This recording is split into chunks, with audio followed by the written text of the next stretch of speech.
trying to reason it Hi, it's out. Mitch from PickDogs.com, and it is Tuesday, May 28th. I didn't know we were going live there. I guess the new way that it works is kind of like we go directly through the app that we use, and then as soon as you put that title in, it just throws us live. I did not know that, but anyways, we are live now. It's just Chris and I today. Jay, we hope you are well.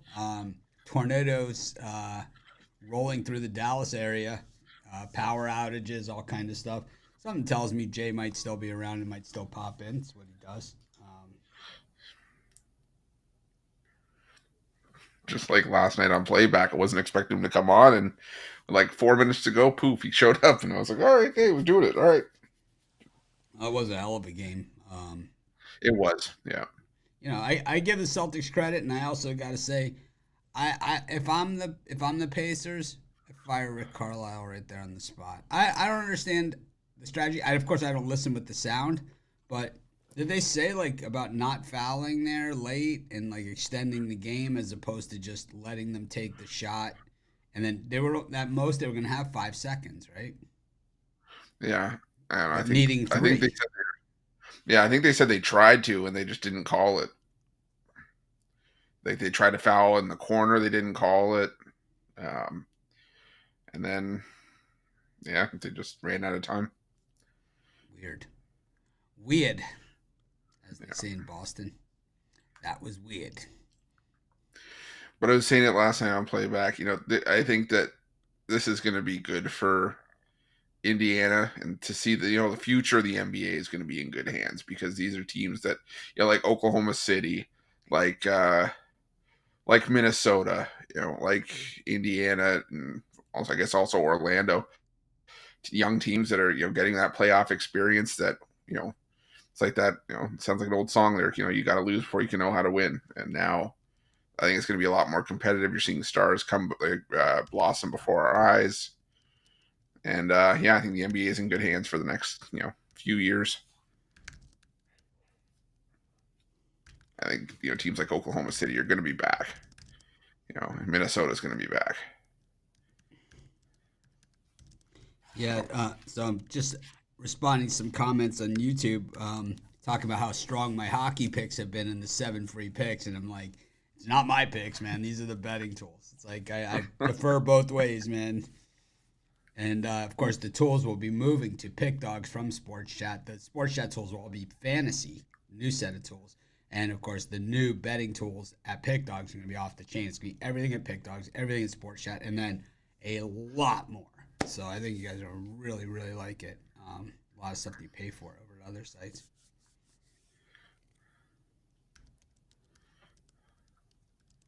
It's around the All Star break.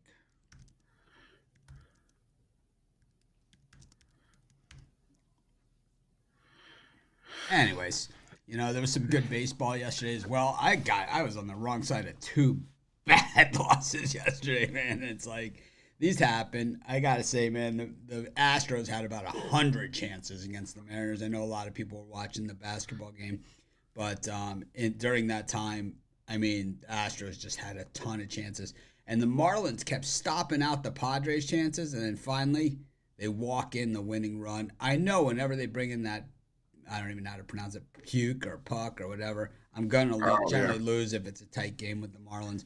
But the thing is, it wasn't even him that walked in the winning run. They had gotten him out of there after he had juiced the bases, and then they walk in the winning run. Which I never really. I always say I'd rather get beat by a walk off grand slam or a grand slam. I'd rather lose by 8 than have them walk in the winning run. I mean, there's nothing worse than that. Walk in the winning run. Those of you joining us Yeah. late, Jay is no power tornado man today, so he'll be back hopefully tomorrow. Maybe Jay. He always finds a way.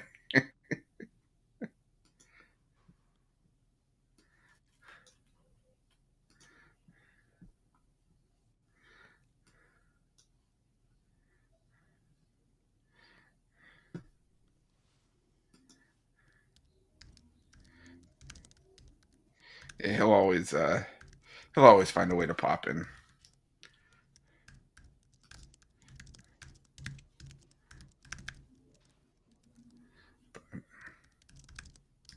Yeah, it looks like a good card today. A lot of I've been sift through it a little bit, and I eventually, as I started the more I started to go through it, the more I started to find stuff that I actually did really like about this card. So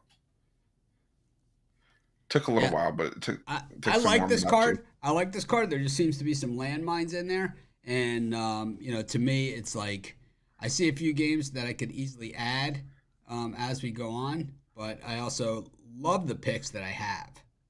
So it's one of those. Yeah. Um,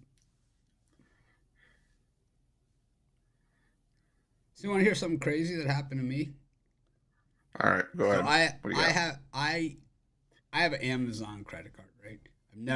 I've Okay. used it like twice. I use it like when I buy something that's really expensive and they say, "Hey, you could do 12 months same as cash." And I'm just like, "All right, man. If you're going to give me free money, I'll take it, right?"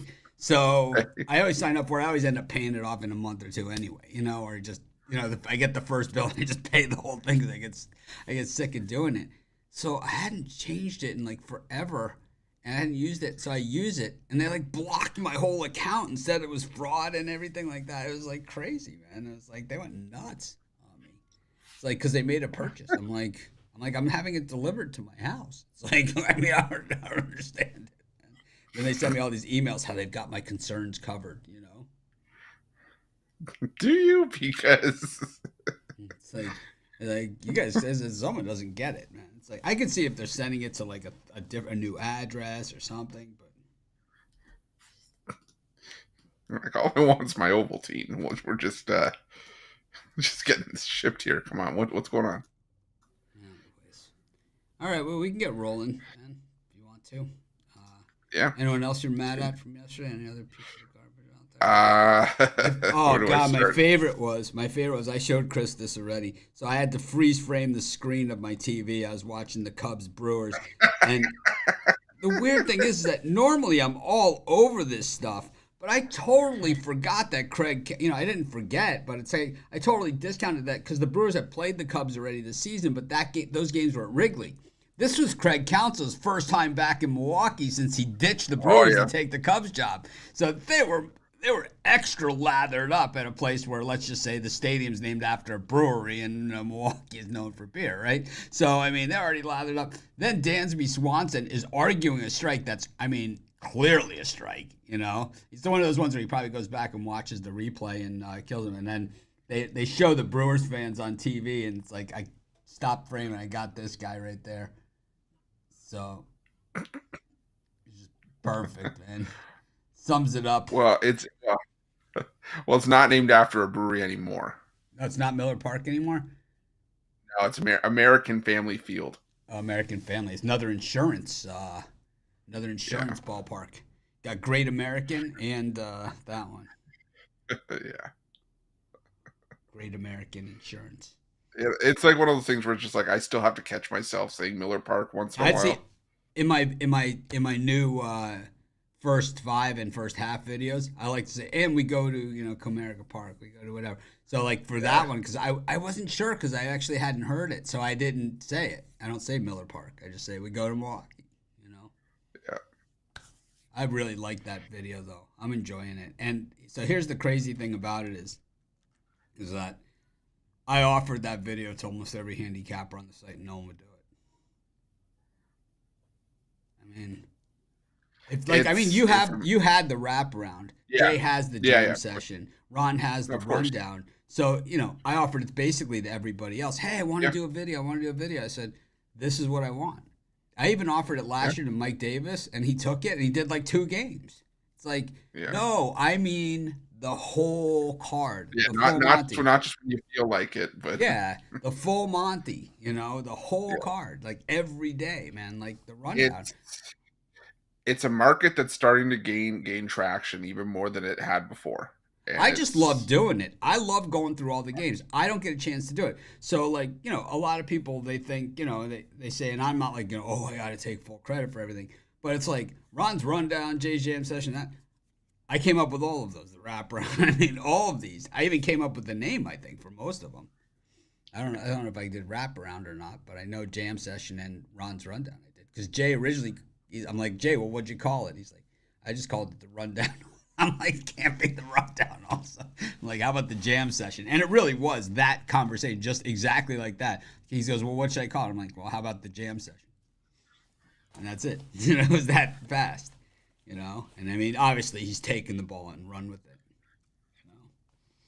It's like, it's funny. I was showing you guys like some of the work I'm having done outside, and it's like, Jay's like, oh man, that's really nice or whatever. And I'm thinking to myself, I'm like, imagine where you guys are going to be in 17 years, doing this, right?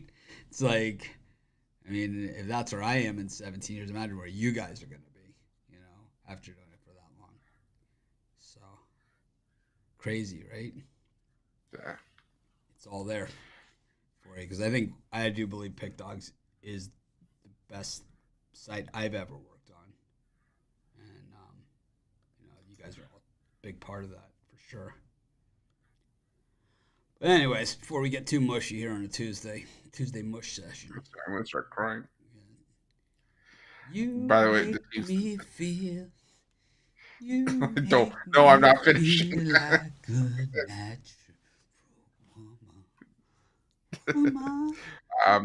Yeah, the teams that I flipped the bird at the screen yesterday too were the Red Sox, the Royals, and the Guardians. Those the Red Sox. I didn't even give them out as a premium, but I just hated them. The Royals, I knew something smelled funny there, and they almost made the comeback. Yeah, they almost did, but something smelled funny there. It did. Something smelled funny. Yeah. I had the Rockies, and I guess the Roniacs were just all over Ron when the Guardians were up. But we know that's the type of stuff that Xavier and Curry has. It was just the one bad inning that did them in. Other than that, it was. Yeah, but the Guardians also didn't have the good inning even to bounce back from it. I mean, they had. But they chipped away throughout the game, but it wasn't enough. But Charlie Blackman, the monster game, man, monster. I think 3 extra base hits. Yeah. Speaking of monster games, we got the Mets and the Dodgers, the rematch of the game that never happened. But actually, they switched up the pitchers a little bit. So it's McGill versus Glass now in the early tilt. Though I've seen it the other way around, that the other one is first. So not really sure. We got the Orioles and the Red Sox, round 2. That was one ugly bitch if you had the Red Sox yesterday like I did. But I didn't have them like as a premium or anything. I gave them out on the show after I'd given the Orioles out in the video, ironically. And then we've got the Pirates and the Tigers, which I think is one of those 5 most interesting games on the board. I'm not saying it's the most interesting, but I'm saying it's the top 5 on the board for me as far as like kind of like why I can't get there as a premium pick. It's like buy Mitch Wilson, But anyways, Chris, what do you think of these 3? Yeah, I am going to go to the Tigers here. I like Tariq Skubal. The Tigers have been surprisingly. I had to do a double take, but they've been surprisingly good against right-handed pitching over the last couple of weeks in the month of May. And Jared Jones, while he's been solid, he's a guy that throws a ton of heat. He's given up 3 runs in a start more often than not over 6 innings, but sometimes that can be enough, especially with the way Tariq Skubal's pitched a lot this season. I don't trust either one of these bullpens, but I trust Tariq Skubal to eat up more innings in the game and give up less damage against a Pirates lineup that's okay against left-handed pitching, but not the greatest. And Jones just has a tendency to give up home runs. That threw me off. Jones just has a tendency to give up home runs with the way that the Tigers hitting against righties. Got to look at them here.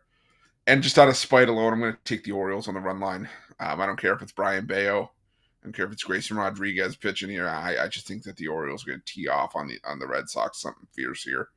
I think this is a wake-up series for the Orioles in this one against right-handed pitching. So give me the Orioles on the run line. Yeah, I like the under in that Mets-Dodgers game. I think the Dodgers hitting 207 over the last 10 versus righties and lefties. McGill, we know that he's serviceable. And Tyler Glasnow, I mean, what's a Tyler Glasnow start without me discrediting and bashing him, and I think that's exactly what he's here for. He's a mid-4 ERA guy. I mean, that's Get it? no mid-4 ERA guy. Thought I was doing bingo. Was his name? EL,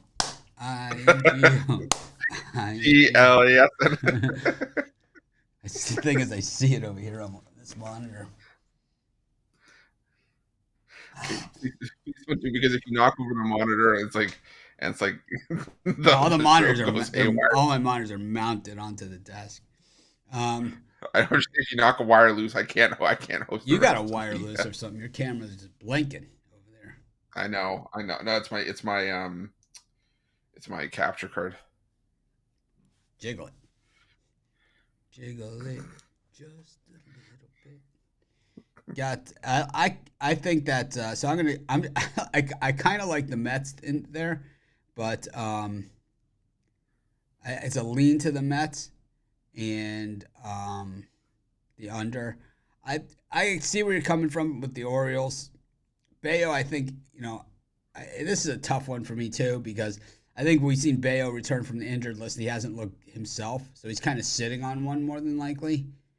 Rodriguez, we know, can get hit early. I mean, the Orioles are clearly the better team, so there's really not much of a question there. And then Pirates-Tigers is one of the toughest games on the board because the Pirates play the Tigers extremely tough. Before there was the balanced schedule, and you played always, just a few interleague games a year and always played your rival every year. The Pirates were picked as the regional rival for the Tigers. So these teams have played every year for a long time now.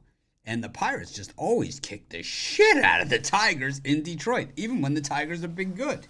They just always beat them in Detroit. It's like one of those weird things. 13-3 in the last 16 in Detroit, Pirates, which is weird because you look over that span and the Pirates haven't been good in any of those years, which is crazy.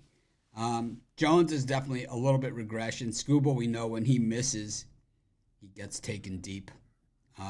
It's a lean to the Tigers. I think Skubal is the better option here. And I think Jared Jones is just a young pitcher who more likely to make mistakes. He's kind of heading in the right direction when young pitchers kind of start to head in the wrong direction. I generally don't love that. We got the Reds against the Cardinals. We got the Rays against the A's. I believe, who did they say was pitching in that one? I saw it. It's Littell and I think it's Mitch Spence. Yeah, Spence. And then round 2 of the Mets versus Dodgers. And one of these slots we're gonna have to do 4 games, but we'll leave it at 3 for this one.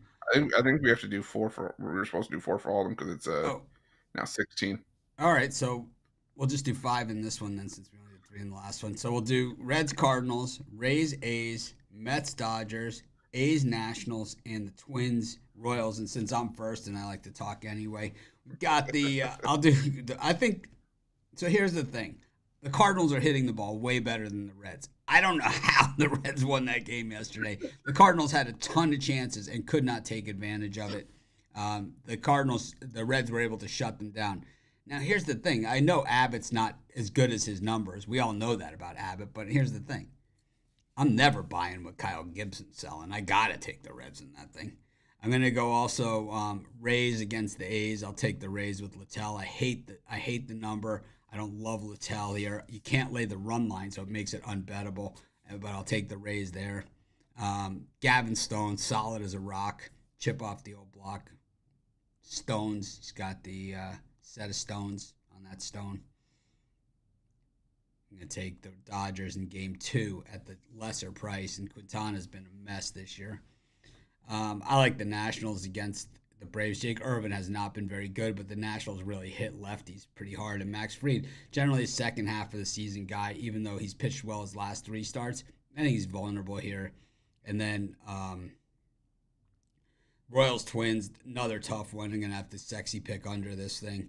The Twins absolutely own the Royals. Reagan's clearly the better option here. The Royals crushing righties, crushing lefties. Woods Richardson, 3-4 inning guy, so you're into the bullpen early. And, just not a lot of good there. I can see the angle for the Royals, but once again, like yesterday, it seems almost too easy. So it's like, I don't know. Maybe I'm.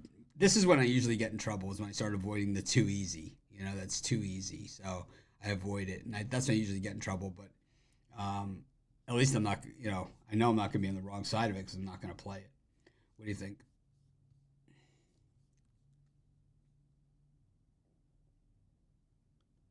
Yeah, I'm going to take the Royals there. I don't necessarily think it's too easy. I just think that Reagan's is just a better starter by a mile. And like you said, the Royals have just had a tendency to tee off on right-handed pitching. Simeon Woods Richardson, definitely one of the lesser options in that Twins rotation. Now the Twins bullpen He's has not been bad. better He just lately. doesn't go deep into games. He's got a low ERA also. Yeah, yeah, but that's cool because he doesn't go deep into games. But um, even though the Twins bullpen has been better lately, um, I still think Kansas City gets to him here. I like Kansas City for the revenge. I I'm with you. I'm not buying what Kyle Gibson's selling. His lone start at Great American last year, I think he gave up 6 runs. Um, Andrew Abbott, one of those few pitchers that pitch well despite pitching their home starts in a hitter friendly ballpark. You see it a couple guys in Colorado. We're seeing it with Abbott in Cincinnati. I think Abbott pitches well enough here. I think he outpitches Gibson, which really doesn't take a whole lot. But um, give me the Reds in that one, and give me the Nationals plus 1.5 or on the money line. I'm not passing up this price with Jake Irvin. Run support's been an issue with Irvin, and that's kind of why the Nationals are just 2-8 as a team in his 10 starts. But again, it's not his fault. He's pitching well enough to put his team in a decent spot. And Max Fried, he struggled in a small sample size at home. I just can't get there at this price or even laying any runs with the Braves in this one. So give me the Nationals. I can see that. I'm not buying what Kyle Gibson's selling, sticking. I can see Yeah. that.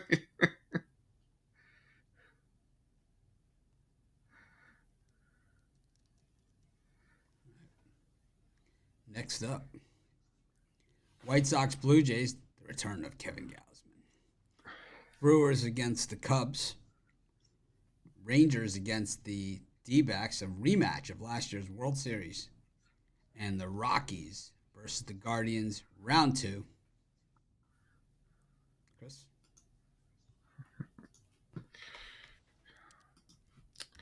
Yeah, I'm gonna take the Brewers here. Um, I liked him yesterday. It was what felt at least like a little bit of a closer pitching matchup. But now you got Freddie Peralta, you know, Brewers staff ace going against Ben Brown, and Ben Brown, decent numbers, but he gives up a lot of hard contact, and that's not good against a Brewers team that's really hitting the ball well against righties in the month of May, the last couple weeks. The Cubs are just struggling against righties right now, so I think this is a good spot for Peralta to get some revenge after he lost to the Cubs earlier in the month. We normally talk about how guys like Peralta as the ace, normally go up against other teams' number 1 and number 2s, but I think he gets a decent matchup on the other side against Ben Brown. So give me the Brewers there.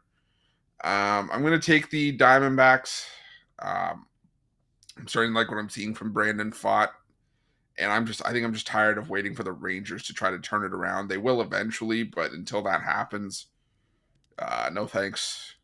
Give me the Diamondbacks behind another decent start from Pfaadt.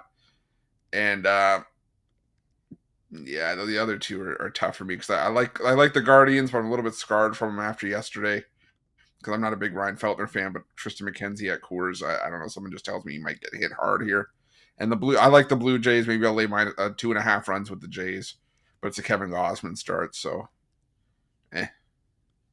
not the biggest fan of it. So that's me for this time slot. Yeah, for me, it's like if you want to lay runs or lay those kind of odds just straight up with Kevin Gausman and his 6.00 ERA and his 6.75 over his last 3 starts, be my guest. I'll take the other side of that all day long. Um, I like the Brewers as well. The Cubs hitting a remarkable below 200 versus righties and lefties. Peralta had really looked tired and done there for a little bit, but last time out, kind of a nice bounce back spot. Jay loves the bounce back spot. He's not here, but just a bounce back spot, man. Bounce back spot. Loves a bounce back. Um, the Peralta bounced back nicely last time, so I think he carries that over here. And I also think that the Cubs not hitting, but Brown is a 2 inning guy, so it's a bullpen game for the Cubs, and their bullpen sucks. Um, Rangers D-backs, it's Dane Dunning, I think, for the Rangers in this one up against Fott. And I like the D-backs as well in that one with Fott. Usually the teams that lose kind of the World Series or whatever, they kind of come back with play with a lot more meaning than the other team, you know. And then Rockies-Guardians. Yeah, like what Chris said, McKenzie is the better pitcher on paper, but does that make him a better pitcher at Coors Field, where the Guardians have had no success? I'm not so sure. Falter, if you add the run and change to the ERA, which you do for Coors pitchers, it's actually a lot more even, and the Rockies are hitting the ball better. The Guardians do not play well at Coors. It's just one of those places for them. So we'll take the other side. Angels versus Yankees. Canning versus Cortez Jr. We got the Padres and the Marlins. Knock, knock. Who's there? Jesus. Jesus who? Jesus Luzardo is going to kick the crap out of the Padres today. We got the Mariners and the Astros with Castillo going. So we do have Abbott for the Reds and Castillo for the Mariners. It is Abbott and Castillo. And who's on first? Hunter Brown's on first. Then you've got the Giants still going with the ever so popular TBD versus Zach Wheeler and the Phils. Boy, the Giants just opened up on Taijuan Walker yesterday. What are you thinking? Oh, it's me, right? That's you. Yeah. Yeah, so the Angels actually own the Yankees in Anaheim. Another one of his crazy stats. They actually beat them up pretty good in Anaheim, and Canning's numbers have been better than Cortez Jr.'s over his last 3 starts. So after the bad start to the season for Canning, he's actually been really good, and I think all the value there is on the Angels. Everyone knows I'm going with knock knock. We don't really need to go too deep into it just because he went. What did he have? 0 runs allowed last time. He hasn't allowed a run in a while, and he's on. And the Marlins, the last 2 games that they lost were both because they walked a ton of batters. Sixto Sanchez walked in all those batters in the game that the Marlins out-hit the D-backs 11-5. And then last night, they walked in the winning run. So I like the Marlins in that one. It's a lean to the Astros. Castillo just not Castillo-like this year. I think the Astros, Hunter Brown, he sucks, but he's definitely a little bit better than what we saw. And then I'm down with TBD. You know me. If it's Zach Wheeler, I'm on the other side. And if it's the Giants, I always take the Giants. So that makes it an easy, quick one for me. It's just one of these.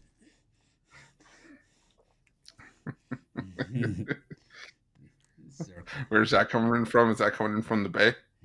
No, this is the wind coming in from Kansas City. This is they're playing a circle. Circle, okay. Yeah, I think you and I are aligned on a lot of these. I'm taking the Angels as well. Nestor Cortez, Jekyll and Hyde pitcher. He pitches fantastic at Yankee Stadium. That's where you back him, an ERA over 1. But on the road, 6.75 ERA, near 300 opponent batting average. And the Angels are hitting lefties really well right now. They do have one of the worst home records in baseball, but they're not going to lose every home game, and I think they can. If this is a great value spot for the Angels to get one here. I'm not a big Canning fan, but sometimes it's just you gotta bite the bullet. Yeah, you got to bite the bullet and just take the shot on him here, and I like the Angels and the value. I'm going to take Miami as well. I like knock knock, but I also like the fact Jesus. Jesus who? Jesus Luzardo's going to kick the crap out of a Padres team that still can't hit left-handed pitching. They showed some signs of life in that, I think, the series against the Braves, but Luzardo's on a tear right now, 14 straight shutout innings. And Matt Waldron, just I don't know. For me, it just still feels like a fill-in in the Padres rotation. I don't think they have much going forward with this guy. I think the Marlins get to him. I think even if they score 3 runs, because run support has been an issue, like it has been for the Marlins starting pitching for the last few years. With the way Luzardo's pitching, 2-3 runs could be more than enough here. So I maybe like the under in that one too, but give me the Marlins there. Give me the Mariners. I do not trust Hunter Brown one bit.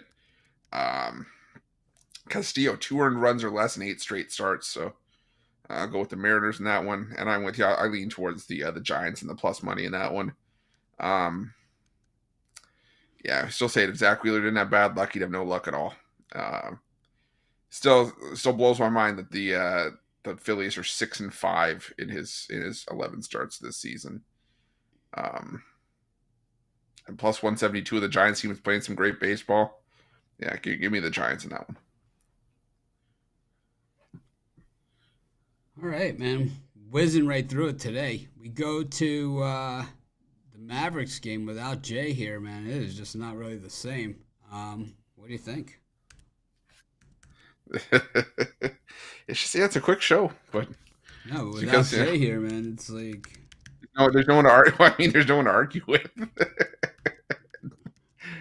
and especially now, especially on a Mavericks game day, that shaves like 20 minutes off the show right off the top.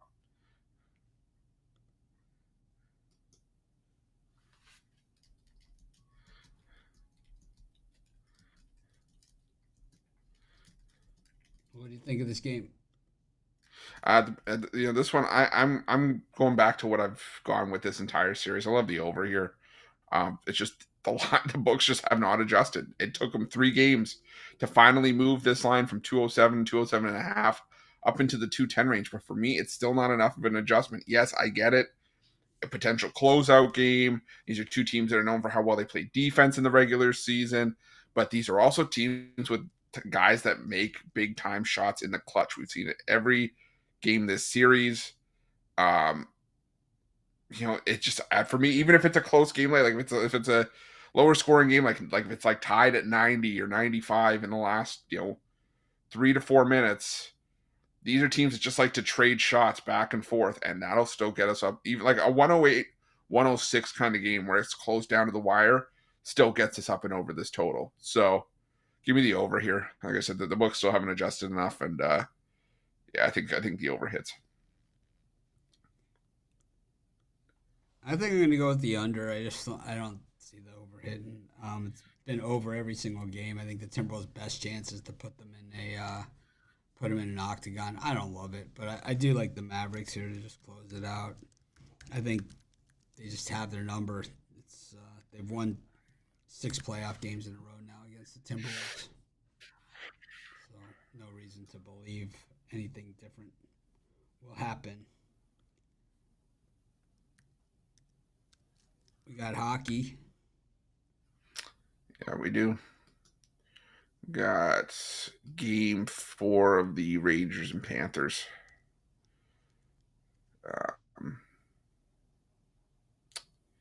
I'm still going to stick with the Rangers just when you're getting this kind of plus price.